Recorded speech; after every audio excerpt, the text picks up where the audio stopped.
하나 이글스가 27일 오전에 외국인 감독 선임을 발표를 했습니다. 카를로스 수베로 감독입니다. 48세입니다. 마이너리그 감독 경력 15년. 지금 이제 미르키 브루스의 코치고 현 베네수엘라 대표팀, 야구 대표팀 감독이기도 합니다. 2019년에 프리미어 12에 베네수엘라 대표팀을 이끌고 출전을 했었죠. 제리 로이스 감독, 또 트레이 힐만 감독, 맷 윌리엄스 감독에 이은 KBO 리그 네 번째 외국인 감독입니다.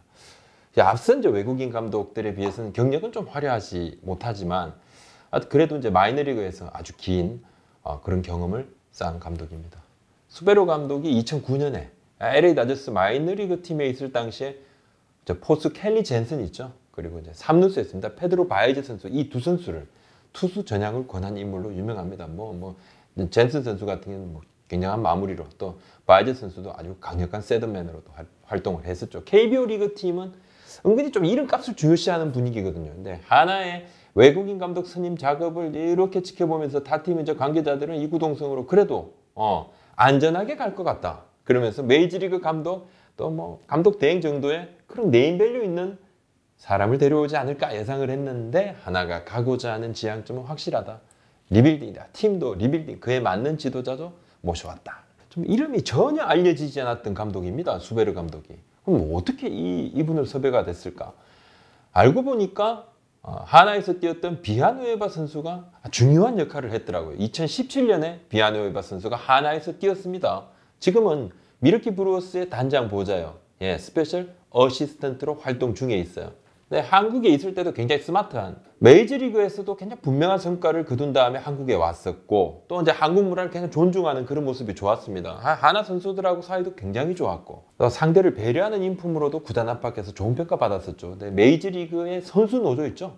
임원 출신이기도 하고 매일 이렇게 본인이 일기를 좀 정성 들여서 쓰고, 또 야구 리포트도 만들어서 늘 이제 자기 개발에 힘을 쏟던 그런 인물이기도 했습니다. 하나 사람들 좀 특별하다 봤어요. 근데 하나 관계자가 비아누에바에게서 도움을 많이 받았다. 팀 사정을 얘기를 했고 맞는 인사를 추천해달라 이야기를 한 것도 맞다. 수베르 감독은 비아누에바가 추천을 해준 인사 중에 한 명이기도 했다. 우리 구단의 리스트업 후보군과도 좀 중복이 돼서 수베르 감독에 대한 미러키 구단 내 현지 평판들을 리얼하게 좀 들어볼 수가 있었고, 그 팀에서의 역할 그리고 어떻게 활동했는지를 생생하게 물어볼 수도 있었다. 하나가 이제 수베르 감독한테 확신을 갖는 계기가 됐다, 이렇게 좀 봐야 될 것 같고 굉장히 좀 큰 도움이죠. 그렇다면 수베르 감독의 장점이 뭔가? 하나가 무엇을 보고 이 수베르 감독을 영입을 했을까? 하나 구단은 리빌딩 전문가, 그리고 또 선수의 마음을 읽는 능력, 또 산전수전 다 겪고 다양한 어려움을 능동적으로 대처했던 이제 수베르 감독의 능력을 그냥 높이 샀다. 그리고 하나 관계자가요, 인터뷰상에서 제일 매료됐던 것은 마이너 감독을 하면서 젊은 선수들과 대화를 하고 그들의 장점을 끌어올리는 과정을 잘 알더라. 코칭 스태프의 역할, 팀을 리빌딩하는 프로세스에서의 코치의 역할, 그리고 또 선수들을 대하는 접근 방법이 굉장히 인상적이었다 얘기를 합니다. 하나가 지금 거포가 많이 없습니다. 네. 앞으로 야구를 풀어나감에 있어서 작전하고 수비가 중요할 건데 이제 수베르 감독이 그런 장점이 있다는 거죠. 미러키에 이제 있을 때 1루 베이스 코치 또 수비 코치를 맡았었는데 미러키가 그 전에 이 부분에서 주루라든지 이런 부분에서 수치가 굉장히 좀 다운돼 있었대요. 근데 수베르 감독이 맡고 난 다음에는 리그 탑으로 올라왔습니다. 그런 데이터들도 하나가 확인을 했습니다. 미러키 구단에서도 추천을 들었고 에이전시를 통해서도 평판도 체크를 하고, 선수들이 수베르 감독을 많이 따랐다 그래요. 또 젊은 코치들도 굉장히 좀 인정을 하고 따르는 이가 미러키 구단 내에서 많았다 그럽니다. 나름대로 그냥 팀 장악력이 좋다는 거죠.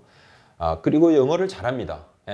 베네수엘라 출신인데 스페인어는 당연히 모국어겠죠. 그래서 라틴 선수들이 좋은 선수들 많지 않습니까? 이제 국내 오는 선수들 같은 경우는 쿠바 선수들도 있고 또 도미니카 공화국에서 온 선수들도 있고 라틴 선수들이 꽤 있습니다. 이들과의 또 시너지 효과도 좀 기대를 할 수 있지 않을까? 구단은 이제 그런 것까지도 봤죠. 하나 이글스의 외국인 감독 인터뷰 과정을 한번 보겠습니다. 하나는 이제 국내 후보군과의 면담을 마치고 외국인 감독 후보군과 접촉을 시도를 했죠.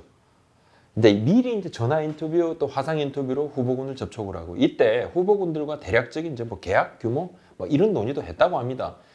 시간이 좀 부족하니까 좀 빨리 했고, 그래서 우선순위를 딱 결정을 했어요. 하나 관계자가 수베르 감독은 프론트와 감독의 역할 부분에 대해서 명확하게 인지를 하고 있고 일반적으로 메이저리그 감독들 거의 뭐 이런 경우가 많습니다. 또 마이너리그에서 지도자 생활을 오래 한 분들도 프론트하고 감독의 현장과 프론트 역할을 잘 좀 인지를 하고 있죠. 그런 부분들이 인터뷰에서 다른 후보들보다 좀 탁월한 점수를 받았고 프레젠테이션도 잘했다 그럽니다. 이후에 이제 정민철 단장이 미국으로 직접 가서 수베르 감독을 만나서 계약 조율을 끝냈는데 후보군 중에서는 정 단장은 미국에서 수베르 감독만 만난 것으로 알고 있습니다. 박찬혁 대표가 참 큰 역할을 했다고 그럽니다. 이번 외국인 감독 선임을 진두지휘한님을 이제 박찬혁 하나이글스 신임 대표인데 오자마자 기존 후보군이 있었어요. 자, 후보군 이거 보고 이건 아니고 대폭 확대를 좀 하자. 외국인 후보들까지 넣으세요 해서 넣자고 주장을 하고 하나가 이때부터 굉장히 바빠졌습니다. 정민철 단장 이야기입니다. 지금 뭐 자가격리 중이죠. 대표이사, 사장님 역할이 진짜 컸다. 추진력에 놀랐고 대표이사의 의지가 없었으면 이루어질 수 없었던 작업이었다. 아무래도 기존 야구인들은 다소 보수적이다. 어찌 보면 좀 제한적이고 시야가 넓지 않을 수 있는데 사장님은 좀 완전히 다르더라. 이렇게 이야기를 하고 전민철 단장도 굉장한 용기가 좀 필요했어요. 구단도 결단이 필요했던 그런 갑작스러운 미국 행위 아니겠습니까? 코로나19 신규 확진자가 지금 뭐 미국에서는 하루에 10수만 명이 나오는데 전 당장이 마스크를 하루에 2개씩 막 교체해서 쓰면서 조심조심하면서 막 다녔다 그래요. 밥도 먹어야 되니까 얼마나 좀 마음이 불편했다 그럽니다. 근데 사람이 붐비는 국내선 공항 있죠. 국내선 공항이 가장 부담스러웠다. 하지만 뭐 어쩔 수 없으니까 갔다 이야기를 합니다. 하나 이글스가 이번에는 진짜 리빌딩을 제대로 하려고 그럽니다. 하나 관계자 이야기입니다. 김태균의 은퇴는 시사하는 바가 크다. 어찌 보면 새로운 시대로 갈 수밖에 없다. 그런 상황이다. 새로운 문화, 팀 내 여러 가지가 전반적으로 많이 바뀌어야 되고 국내 감독으로서는 한계가 있다고 봤고 리빌딩 프로세스 경험이 많지가 않지 않나. 수베르 감독은 이러한 경험이 참 풍부하다. 하나가 내부적으로 이제 외국인 감독이 성적 압박에도 좀 더 잘 버틸 수 있다. 아무래도 뭐 기사 같은 경우, 댓글 같은 경우도 좀 안 보지 않겠습니까? 덜 본다. 통역을 통해야 하니까 그런 것도 있고. 내년에 당장 가을 야구에 도전하겠다는 목표는 아니기 때문에 당분간은 좀 호흡을 길게 가져갈 것 같습니다. 하나의 외국인 선수 또 외부 FA 이야기 간단하게 좀 올리겠습니다. 오전 다르고 오후 다릅니다. 영상을 찍고 스크립트를 작성하는 이 상황하고 들어오기 전에 제가 전화 몇 통화를 좀 받았습니다. 받은 사하고도 또 다릅니다. 그래서 오전에 올렸던 영상하고도 약간 뉘앙스가 좀 다를 수 있는데 하지만 말을 하는 그 부분에 있어서 행간의 의미를 잘 읽으면 어느 정도 지금 하나의 상황이 어떤지 알 수가 있더라고요. 외국인 선수는 영입 작업이 거의 완료됐다고 합니다. 다음 주 안으로 완료하고 외국인 타자는 이제 말씀드렸던 대로 1루 또 외야 병행을 하는데 정민철 단장은 외국인 선수에 대해서는 리스트 완료했고 뭐 1년 가까이 팔로우를 한 선수도 있고 근데 몸값에 국한되지 않겠다. 몸값이 높은 선수가 잘하는 것은 정비례하는 측면이 있지만 절대값은 아니고 합리적인 선에서 고민한 최종 후보군 리스트업을 수베르 감독에게 전달을 했다고 이야기합니다. 말 그대로입니다. 보시고 판단하시면 됩니다. 외국인 타자가 보통 뭐 지금 이제 외야 한 자리를 맡게 되겠죠. 뭐 일루도 병행을 하겠습니다만 그리고 이제 임종찬 같은 젊은 선수에게 한 자리를 좀 기회를 주는 거 그리고 나머지 한 자리는 노수강, 정진우, 뭐 유장혁, 최인호 이렇게 공개 경쟁으로 한번 좀 하는 부분들 이렇게 또 이것이 기본 틀인데 외부 FA가 당연히 이제 뭐 지금 들어가게 되면 내야보다는 조금 외야 쪽으로 51대 49 정도로 외야 쪽으로 조금 더 그런 생각을 하고 있는 것 같은데 외부 FA는 고려하고 고민하고 있는 단계다. 우선 시장을 관망하고 있다 이렇게 매우 말을 아끼고 있는데 사실 이제 본격적인 리빌딩을 선언한 터라 어느 선까지 외부 FA 시장에 참전할지는 좀 지켜봐야 될 것 같습니다.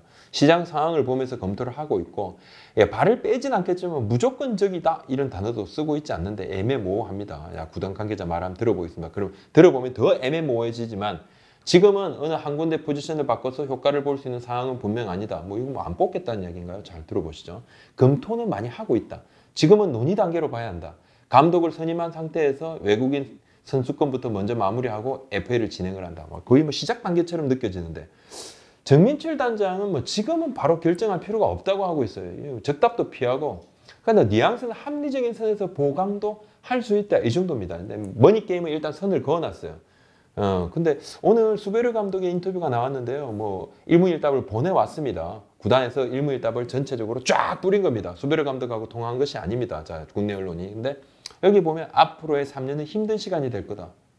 그냥 무작정 요 이야기만 보면 야, 이거 그냥 리빌딩 막 하는 건가? 이제 뭐 성적 신경 안 쓰고 뭐야? 뭐 이렇게 했는데 자, 변화를 지켜보는 것은 흥미로울 것이다. 그러면서 외부적인 목표는 당연히 뭐 우승이다. 이런 부분도 언급을 하고 있습니다. 하지만 현실적인 이정표는 조금 다르다는 걸 알 수가 있죠. 정 단장이 외부 FA 덱에서 필요한 선수 있으면 우리도 꾸준히 팔로우할 거고 하나가 지금까지 FA 시장에 참전 안 한 적은 사실 없다. 이 말은 뭐냐면 늘 관심은 가졌다. 결국 계약을 안 했을 뿐이다 이 말인데 구단마다 합리적인 선택이 있고 시류에 휘둘려 결정을 안 한다. 팬들의 열망을 알고 그에 따라야 하지만 구단의 플레이라는 것도 있다. 그 결정 지점이 내년일지 내후년일지 올해일지 이는 구단 내부 사정이다 이런 말인데 이 말은 이제 돌려 말하면 변수가 많다는 건데 늘 이제 정 단장은 거의 확정적으로 말 잘 안 합니다. 말 잘 안 하는데 근데 이제 움직임을 이렇게 보면 지금 하나의 움직임은 제가 조금 포착한 부분은 하나가 실제로 체크를 하고 있는 건 맞습니다. 전반적으로 지금 하나도 준비를 하고 있고 조금씩 알아보고 있습니다. 그거는 저도 체크가 됐습니다. 그건 분명합니다. 아예 그냥 눈 놓고 우리 안 뽑아. 절대 아닙니다. 근데 우리 뽑아. 어떻게든 참전하겠어. 어느 팀도 지금 그렇게 말하는 팀은 없습니다. 돈이 들어가는 부분이니까 입만 닫고 있죠. 상대의 눈치만 이렇게 보고 있죠. 아직 FA 시장이 문이 와장창 열리기 전이지만 지금 필요한 선수가 딱 정해져 있거든요. 예, 그런 상황입니다. 하나는 전반적으로 지금 제가 볼 때는 객관적으로는 조금 내야보다는 외야 조금 더 신경을 쓸 여지가 있지 않을까 이렇게 좀 봐집니다. 하지만 뭐 내야도 누굴 데려오든지 간에 지금 있는 선수들보다는 잘할 수 있는 건 또 맞죠. 근데 키워야 되는 선수들이니까 이 선수도 그냥 누구 데려와 버리면 지금까지 계속 키운 것이 좀 물거품이 되니까 안타까움이 있을 수 있습니다. 그렇다면 내년은 어떻게 하는가? 과연 이제 내년 하나는 성적을 포기하게 되는 것인가? 이렇게 리빌딩을 강조했는데 타구단이 하나 바라보는 시선은 좀 이겁니다. 첫 번째, 걱정 반. 두 번째, 사실 뭐 약간 좀 깔보는 그런 측면이 있어요. 뭐 올해 뭐 100배 가까이 할 것 같다고. 또 내년에도 하나 거의 좀 많이 처지는 거 아닌가? 이렇게 쉽게 말하는 분들이 꽤 있습니다. 이런 얘기가 뭐 나올 법도 하죠. 왜냐하면 베테랑 선수들 쫙 내보내는데 이 선수들 뭐 다 팀에 갔습니다. 이영규 선수 키우면서 필요할 것 같은데 안영민 선수 KT에서 필요한데 송강민 선수도 뭐 한 인터뷰에서 연락 온 팀도 있다 이야기를 하는데 그렇지만 내보낼 때는 정말 큰 결정을 한 거예요. 타 팀에서 쓸 거 알지만은 그래도 내보냈다는 거예요. 가고자 하는 지점이 분명하다는 거죠. 전민철 단장 얘기입니다. 내년에 어떡하나 질문 많은데 반문하고 싶다. 우리 팀 어디가 구멍인가? 사실 구멍이라는 표현도 불편하고 우리 팀이 최근 많은 선수들과 작별했는데 이는 남은 선수들에 대한 구단의 신뢰가 높다는 얘기고 갑자기 퍼포먼스가 리그 탑 수준으로 바로 올라가면 좋겠지만 그리 생각하지 않다. 뭐 다들 마찬가지겠죠. 있는 선수들에게 동기부여를 해서 그 선수들의 실력 증강을 바란다. 또 있는 선수 존중하고 필요한 자원은 채워 넣을 거다. 필요 없다고 판단되면 뭐 우리 선수들에게 플레잉 타임 더 주게 되는. 자, 원론적인 얘기지만 가능성을 좀 열어둔다는 겁니다. 하지만 나름의 계산이 섰기에 전면 개편을 했다는 이야기인데 하나가 사실 내년 시즌을 저는 포기했다 생각하지 않습니다. 외국인 감독이 오게 되면 이 리빌딩 전문가지만 외국인 감독 오면 분위기가 확 바뀌거든요. 그렇게 되면 진짜 뭐 어떤 일이 일어날지 아무도 알 수 없지 않겠습니까? 즉각 업데이트 좀 되는 대로 말씀을 제가 좀 날것으로 좀 전해드렸습니다. 좀 판단해 보시고 저도 고민할 부분이 많은 것 같습니다. 오늘 여기까지 하겠습니다. 고맙습니다.